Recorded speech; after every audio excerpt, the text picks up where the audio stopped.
Hello, hello, hello. I hope everyone's doing well. I am so happy to be here with the next installment of How to Deal with Your Narcissist.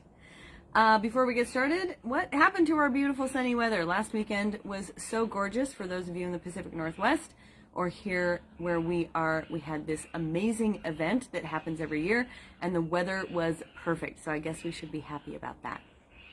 Okay, as usual, I have my notes. Yay, notes! Because I want to make sure that I cover everything in this episode of what to do about your narcissist, how to deal with your narcissist. And this week we are talking about know your opponent. Now, I know that this might, that might sound kind of funny, know your opponent. It's really, really intentional on my part to tell you that. And the reason for that is your narcissist thinks that you're playing a game.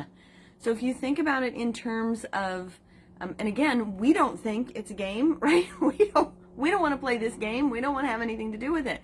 However, when you think about your strategy and what to do and how to do it, when you can look at it as an opponent, someone that is at the opposite side of the table as you from a standpoint of a game, it'll take some of the emotion out, it'll take some of the stress out, and allow you to follow some of these ideas, because ultimately going through some of these thoughts or tips will allow you to strategize better. Okay, so you've spent lots and lots of time with your narcissist. So you know them. You know what they're like. You know what they do. You know their patterns. They certainly know that all about you. However, it often is really surprising to us to learn that the relationship that we have with this person, that they are a narcissist. So there's this balance of there are all these things that are happening, and because so much of narcissism is about, convincing you that you're crazy, we have all these things that we know about them. And then we're like, oh, this is who I'm dealing with? So I really recommend that, and part of this process is that narcissists fake a lot, and what they don't fake, they basically lie their way through. So knowing, again, you've spent all this time with this person, and then you wake up one day and you're like, oh wait, this is what I've been facing all this time. So knowing your opponent is a combination of really paying attention to how they act so that you can decipher where they're faking it and where they might not be telling the truth, right? And in this case, hindsight is your best friend. So often, so much of what we talk about is me telling you to look forward and to move forward and to know what you want and to move towards it and take action. In this particular case, knowing your opponent, when you have your specific narcissist, hindsight is your best friend. Because once you understand that surprise is over and you understand who you're dealing with, then you can really start to look at what their behaviors and actions have been in the past, and it will inform how you deal with them and what you do in the future. So hindsight is your best friend. Okay, here's the thing. Narcissists there are classic narcissistic characteristics and traits, right? And so learn those things, do the research, go out, and there are a million resources out there. And so Google it. What are the characteristics of a narcissist? What kinds of narcissists are there? Now be careful, right? We're not going to totally armchair diagnose people with narcissism, because remember, narcissism is a scale, and we all fall somewhere on that scale. We all fall somewhere on and so everybody has a little bit of narcissistic traits. Others have medium narcissistic traits, and then of course there are full-blown narcissists that would fall under like narcissistic personality disorder, and there's several different classifications within that. So it's all on a scale. So, but know what that means. Know what that looks like. Understand what those common traits are if you are dealing with someone who's way out here and has that that's acting in a way that is hurting you or others. And I'm trying desperately to think what the other word is for scale. I know that there's another word I want to use, but scale it'll have to do for now. I'll come up with it at some point. Okay, so use those resources. Google stuff, and there are a ton of books out there. I've used the One Mom's Battle a number of times. She's a fantastic resource for defining what a narcissist looks like. We have mosquitoes out here. And being able to kind of understand what those characteristics and traits are. So when you take together the characteristics and traits and you do that research and you know, coupled with the hindsight, what that's going to do is give you a really great way to know your specific narcissist. It's going to give you the general traits and characteristics of someone coupled with the behaviors and the actions of your specific narcissist. Now this is really key, and this is where the hindsight plays into it, because you can look back and go, oh, this is what this meant. Your narcissist has been reading you for as long as you know them.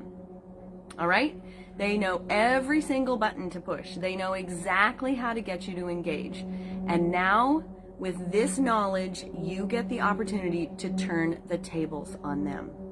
You will know what they are ultimately striving for, what their goal is in what they're how they're trying to control and manipulate you, and that's going to change. It very likely can change. So something that might have happened that the narcissist was treating you in a way years ago or when you first met them, it may be different because their goal may be different.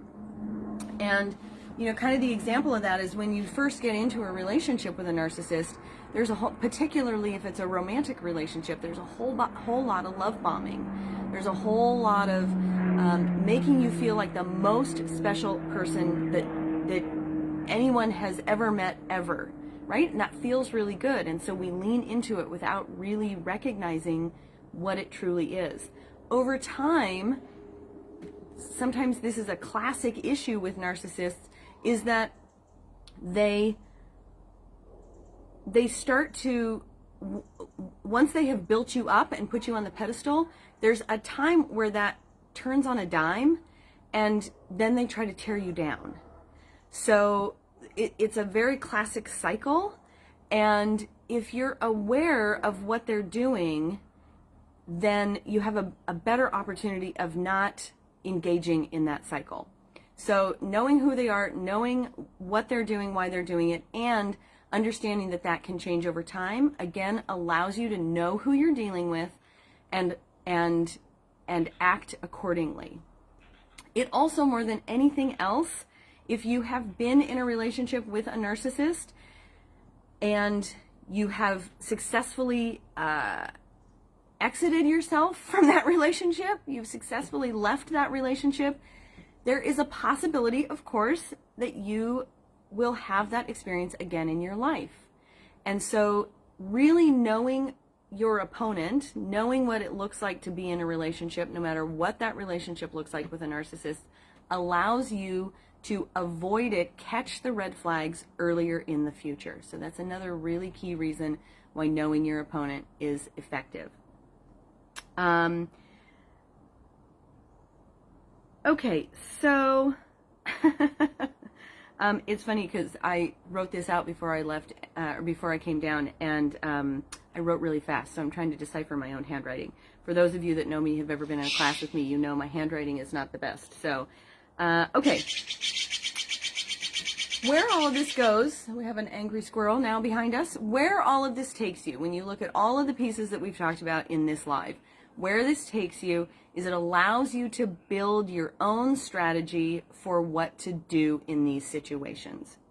So you take your, you learn about what a narcissist looks like, you understand their traits and their characteristics, you look at hindsight for the relationships of your own narcissist, how do those traits and characteristics play out.